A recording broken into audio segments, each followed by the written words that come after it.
नमस्ते, सुप्रभात।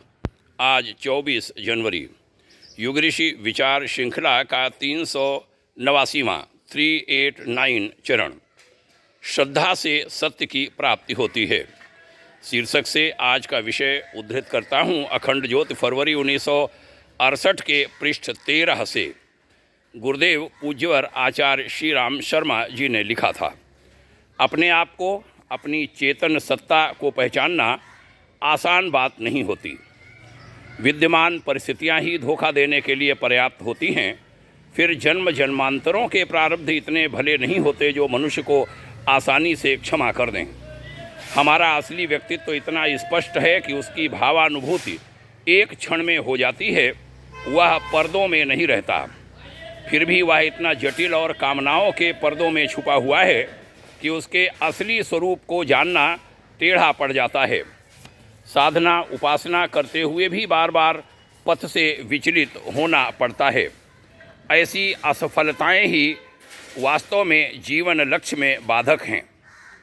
आगे कहा था, श्रद्धा वह प्रकाश है जो आत्मा की सत्य की प्राप्ति के लिए बनाए गए मार्ग को दिखाता रहता है।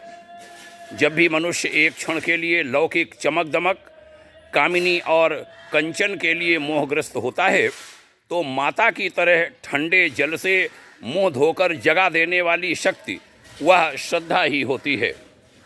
सत्य के सद्गुण, ऐश्वर्य स्वरूप ज्ञान की थाह अपनी बुद्धि से नहीं मिलती, उसके प्रति सविनय प्रेम भावना विकसित होती है।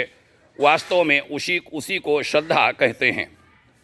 अंत में कहा था, श्रद्धा के बल पर ही मलिन चित्त अशुद्ध चिंतन का परित्याग करके बार बार परमात्मा के चिंतन में लगा रहता है। बुद्धि भी जड़ पदार्थों में तन्मय न रहकर परमात्म ज्ञान में अधिक से अधिक सूक्ष्मदर्शी होकर दिव्य भाव में बदल जाती है। मित्रों, बड़ा ही गूढ़ बात को बड़े सरल ढंग से युग ऋषि ने कह दिया। आइए इसके मर्म को समझें, इन विचारों का लाभ उठाएं। यह युग विचार न केवल इस जीवन को बल्कि भावी जन्मों को भी शुद्ध विशुद्ध बनाने में सक्षम हैं। ध्यान से सुनने के लिए आभारी हूँ। यह श्रेष्ठ विचार अन्यों में भी पहुँचें, उसमें आपका भी सहयोग चाहिए। बहुत बहुत धन्यवाद यहाँ तक सुनने के लिए। शुभकामनाएं। ओम शांति।